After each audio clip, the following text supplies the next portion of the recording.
நிம்மதியா அங்க போய் தங்குங்க. அவங்களுக்கெல்லாம் உதவி செய்யுங்க. யாரும் உங்களை தடுக்க மாட்டாங்க. எனக்கு அதுல சம்மதம் இல்லம்மா.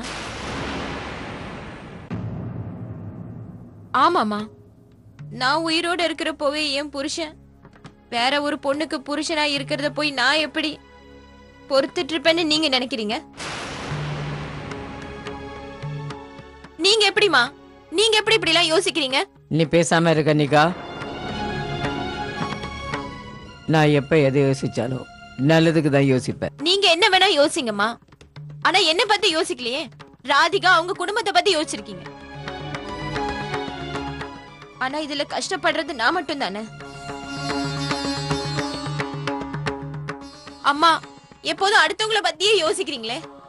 நான் உங்க பொண்ணுமா, என்ன பத்தி யோசிக்க மாட்டீங்க? கனிகா, தன்னை பத்தி மட்டும் யோசிக்கிறவங்க நல்லவங்க இல்ல, அடுத்தவங்கள பத்தி யோசிக்கிறவன் தான் நல்ல மனுஷன். ராதிகா தன் குடும்பத்தை காப்பாத்த எவ்வளவு கஷ்டப்பட்டுட்டு இருக்கா. மாப்பிள்ளை தம்பி அங்க போய் இருந்து அவங்களுக்கு உதவி பண்றதுல என்ன பிரச்சனை வந்துட போகுதுன்னு எனக்கு ஒன்றும் புரியல. தர்மத்தை காப்பாத்துறது ரொம்ப முக்கியமான கடமையில ஒண்ணு. இந்த மாதிரி வேலையை எல்லாராலையும் செய்ய முடியாது.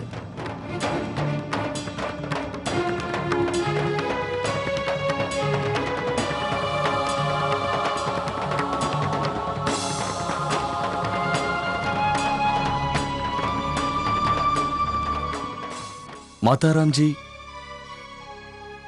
நீங்க சொல்றதுல எந்த ஒரு தப்பும் கிடையாது. ஆனா கணிக்கவும் சரியாதான் சொல்றா. மத்தவங்க விஷயத்தை பத்தி யோசிக்கிறதுக்கு முன்னாடி நாம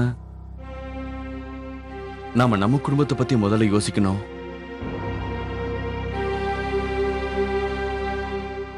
நான் என் குடும்பத்தோட கடமையை செய்யாம என்னைக்கும் போக மாட்டேன். கண்டிப்பா அப்படி செய்ய மாட்டேன்.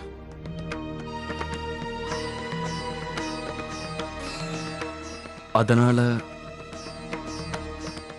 என்னால அங்க போக முடியாது மாதாராம்ஜி.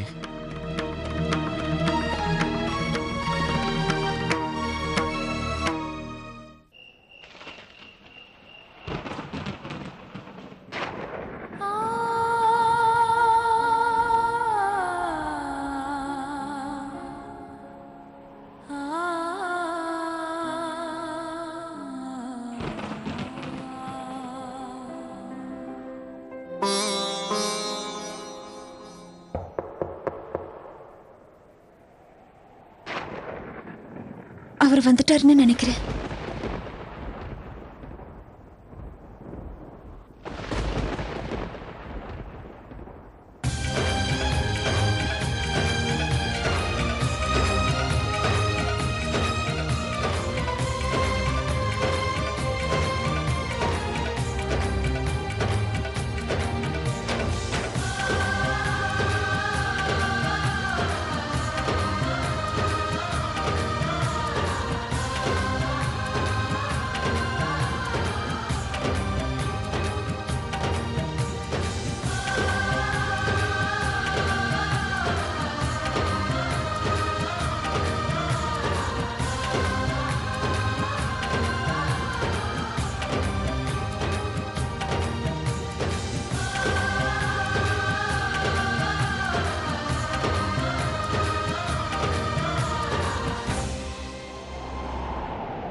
எனக்கு தெரியும், என்னைக்காவது ஒரு நாள் நீங்க கண்டிப்பா இங்க வருவீங்கன்னு.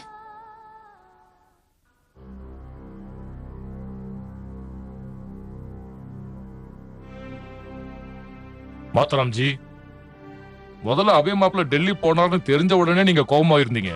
ஆனா இப்போ நீங்களே அவரை டெல்லி போக சொல்றீங்க. எனக்கு ஒண்ணுமே புரியல மாதாராம்ஜி. போக போக உனக்கு எல்லாமே புரிய வரும் அனுமான். இல்லைன்னா இத்தனை வருஷம் என் கூட இருந்து என்ன பிரயோஜனம்? முதல்ல நான் கொஞ்ச நாளைக்கு நல்லது நடக்கணுங்கிறதுக்காக அந்த மகா பண்டிதர் குடும்பத்துக்கு உதவி செய்யணும்னு நினைச்சேன். ஆனா இப்போ நமக்கு சொந்தமான ஒருத்தரே மகா பண்டிதரா அங்க இருக்கிறது நமக்கு எவ்வளவு நல்லது தெரியுமா? சரி மதரம் ஜி.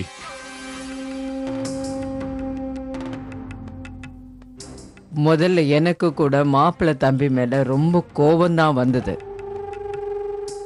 அதுக்கப்புறமா எனக்கு வந்த அந்த கோபம் இதனால நமக்கு வர பலன்களை நினைக்கும் போது தானா போயிடுச்சு. நிதானமா யோசிச்சு பார்த்தா எனக்கே புரிஞ்சுது. இத்தனை வருஷமா எந்த வேலையை நாம முடிக்க முடியாம திணறிட்டு இருந்தோமோ, மாப்பிள்ளை தம்பி மகா பண்டிதர் ஆன உடனேயே அதை முடிச்சிட முடியும்னு எனக்கு தோணுச்சு.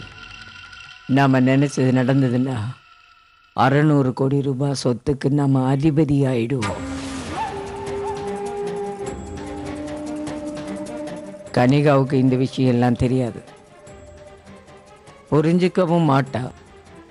மகா பண்டிதர் பதவியில் மாப்பிள்ளை தம்பி உட்கார்ந்தாருனா அதுக்கப்புறம் அந்த சொத்து எல்லாத்துக்கும் அவதானே அதிபதியா இருக்க போறா. அது கூட புரியல பைத்தியக்காரிக்கு. இவ்வளோ பெரிய சந்தர்ப்பம் நம்மளை தேடி வந்திருக்கு. பழம் நழுவி நம்ம கையில விழும்போது அதை தூக்கி எறியலாமா? ஆனா மாதரம் ஜி, அபே மாப்பிள்ள கனிகாவுக்கு சாதகமா தானே பேசுறாரு. டெல்லிக்கு போக மாட்டேன், மகா பண்டிதர் பதவி ஏத்துக்க மாட்டேன்னு தானே சொல்றாரு. அவர் தயாராகலைன்னு விடக்கூடாது அனுமான். நாம அவரை அதுக்கு தயார்படுத்தி ஆகணும். ஆனா மாதரம் ஜி, அந்த பொண்ணு ராதிகா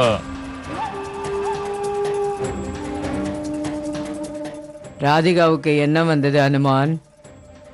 அந்த மகா பண்டிதர் பதவி முழுமையா மாப்பிள்ளை தம்பி கைக்கு வந்த உடனே அந்த குடும்பத்துக்கு அந்த இடத்துல என்ன வேலை? கொஞ்சம் கொஞ்சமா அவங்கள அந்த வீட்டை விட்டு வெளியே அனுப்ப வேண்டியதுதான். அப்புறம் மாப்பிள்ளை தம்பி முழுமையான மகா பண்டிதர், நம்ம கனிகா தான் அங்க மகா பண்டிதனியா இருப்பா. அதுக்கப்புறம் நாம 600 கோடி சொத்துக்கு அதிபதி.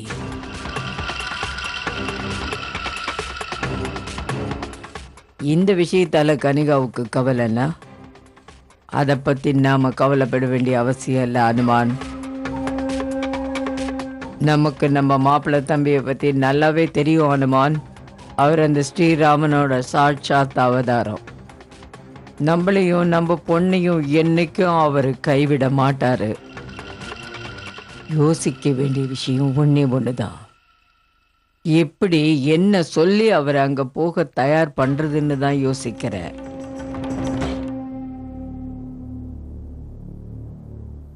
கனிகா,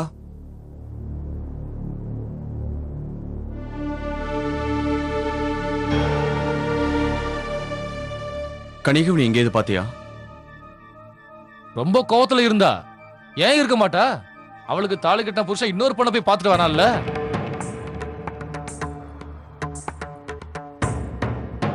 அபே மாப்பிள்ள, அவ எங்க கிச்சனுக்குள்ள போறத நான் பார்த்தேன்.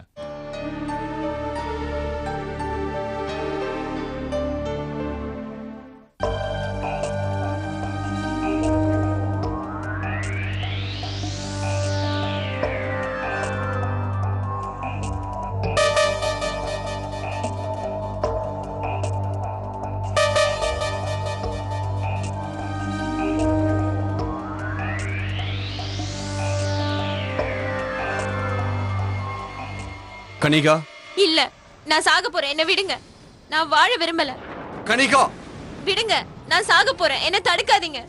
நீ என்ன பண்ணிட்டு இருக்க கனிகா? வேற என்ன செய்ய சொல்றீங்க? என்ன, நான் உயிரோட இருக்கிறப்பவே என் புருஷன் இன்னொரு பொண்ணு கூட போறாரு. அதோட நான் சாகிறதே மேல். நீ இப்படி முட்டாள்தனம் நினைக்கிறத மாதிரி நிறுத்து. நான் எங்கேயும் போகல.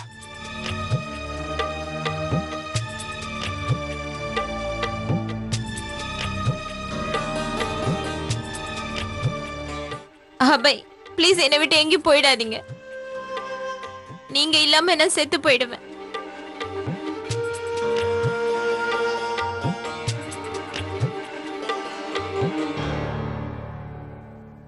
நான் எங்கேயும் போகல.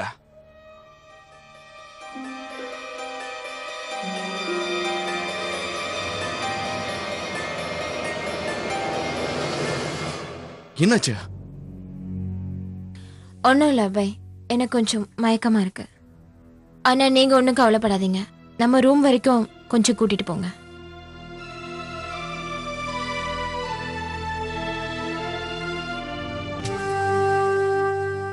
என் நாடகத்தை இவ்வளோ சீக்கிரம் நம்புவீங்கன்னு நான் நினைச்சு பார்க்கல. இதே நாடகத்தை கண்டினியூ பண்ண வேண்டியதுதான்.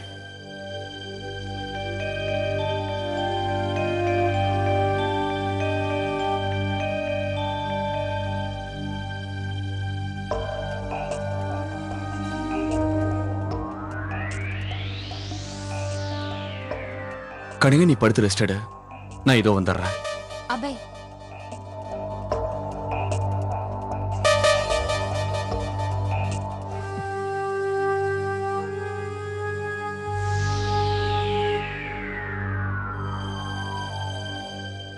நான் உங்களை எங்கேயும் போக விட மாட்டேன். ப்ளீஸ் அபய், என்னை விட்டு எங்கேயும் போயிடாதீங்க.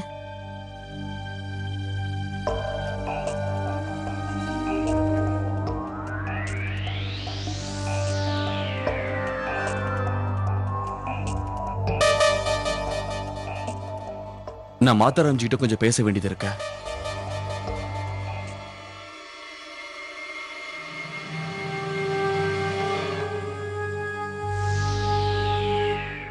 போங்க அபய்.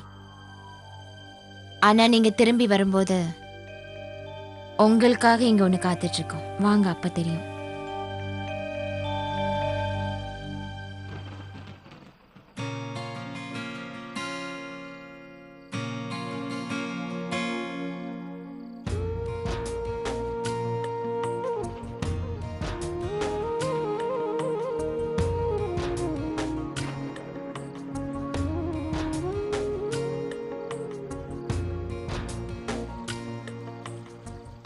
நீங்க எங்க இருந்தாலும் எனக்கு தெரியும்.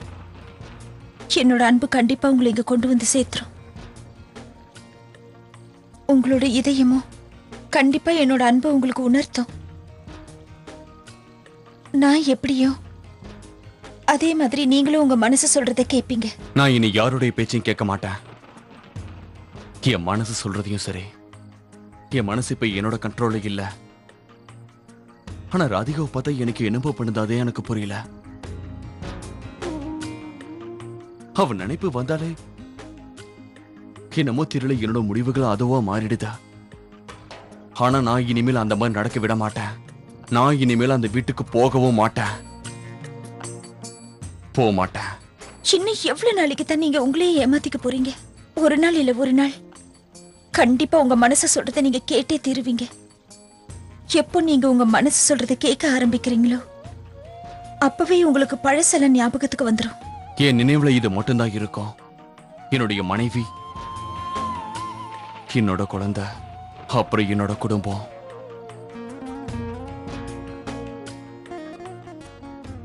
வேற யார பத்தியும் நினைக்கிறதுக்கு என் மனசுல இடம் கிடையாது. இதை விட பெரிய தப்பு வேற என்ன இருக்க போகுது? உங்களுக்கும் எனக்குமான உறவு ஜென்ம ஜென்மமா தொடர்ந்து வருது. அப்படிப்பட்ட அந்த புனிதமான உறவை வேற ஒருத்தி வந்து எப்படி பிரிக்க முடியும்? எனக்கு நம்பிக்கை இருக்கு. நான் வணங்குற தெய்வம் என் மஞ்சள் குங்குமத்தை காப்பாத்தும். என் நெத்தியில இருக்கிற குங்குமத்துக்கு எந்த ஆபத்தும் வரவிட மாட்டாரு. இந்த ஜென்மத்திலையும் சரி இல்ல வேற எந்த ஜென்மமா இருந்தாலும் சரி.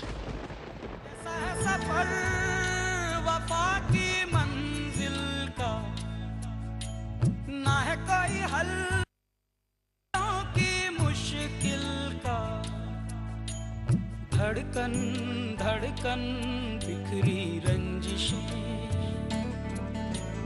सांसें सांसें टूटी बंदिशें, कहीं तो हर लम्हा होठों पे फरियाद है, किसी की दुनिया चाहत में बर्बाद है।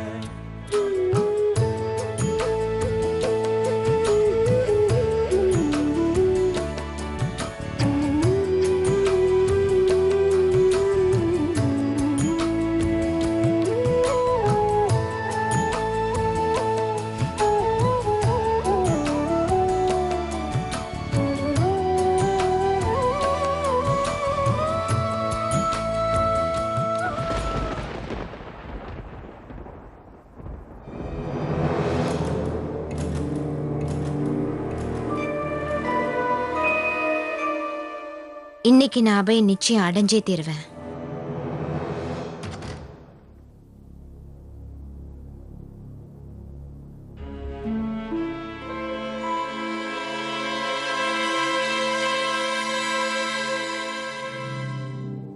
கணிகா,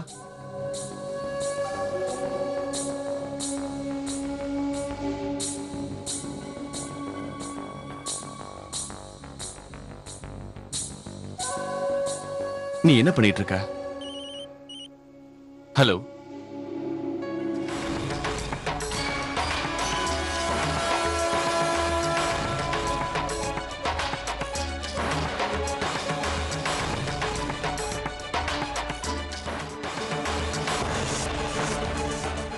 ஓகே.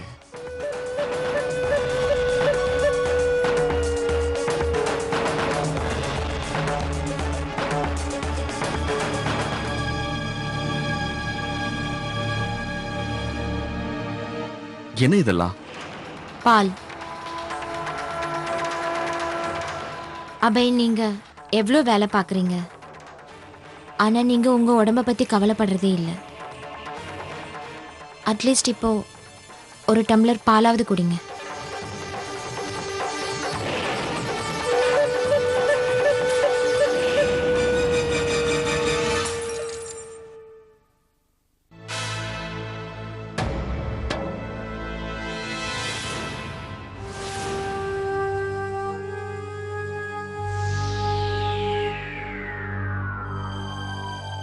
அபய், கிளாஸ் விழுந்துருச்சு, கொஞ்சம் பின்னாடி போங்க.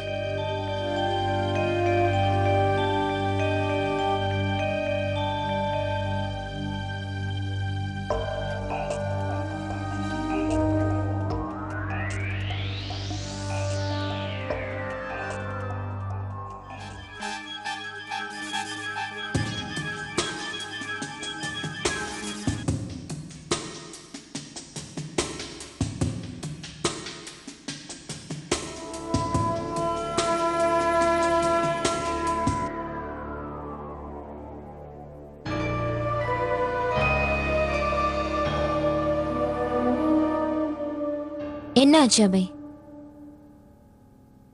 முதல்ல நீங்க என்ன எவ்வளவு விரும்பினீங்க. நான் உங்களை விட்டு ஒரு நிமிஷம் விலகி போனாலும் நீங்க எவ்வளவு கவலைப்படுவீங்க. ஆனா இப்போ என்கிட்ட இருந்து ஏன் இப்படி விலகி விலகி போறீங்க? நான் ஒன்றும் வேற ஆள் இல்லை, உங்க மனைவி.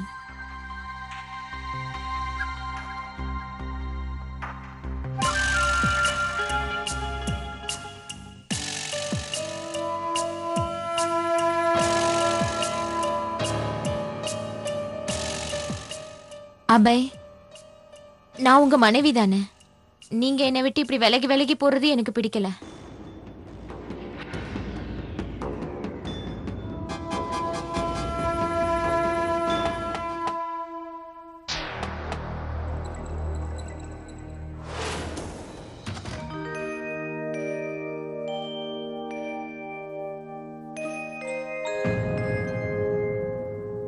தீபு,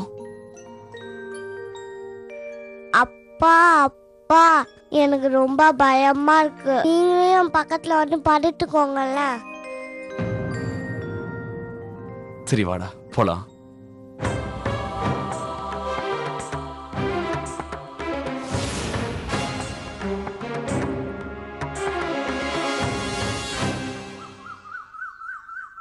இப்ப எனக்கு ஒரே ஒரு கவலை தான் வைஷாலி. தேவாவுக்கும் ராதிகாவுக்கும் யார் கண்ணும் படாம இருக்கணும். ஆமாம்மா, நம்ம சின்ன மருமக ரொம்பவே கஷ்டத்தை அனுபவிச்சிருக்கா. இப்ப தேவா திரும்ப வந்ததுனால எல்லாமே பழைய மாதிரி மாறிடுச்சு. தேவா திரும்பி வந்த உடனே என்னோட வாரிசு ஆசையும் மறுபடியும் திரும்ப வந்துடுச்சு. நான் சாகிறதுக்கு முன்னால என் கொள்ளு பேர முகத்தை பார்த்துட்டு சாகணும்னு ஆசைப்படுறேன்.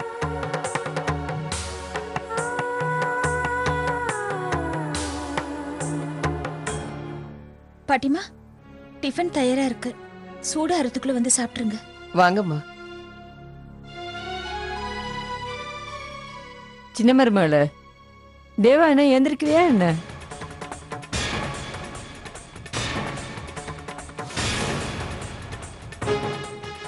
இல்ல உள்ள ரெடி ஆயிட்டு இருக்கானா?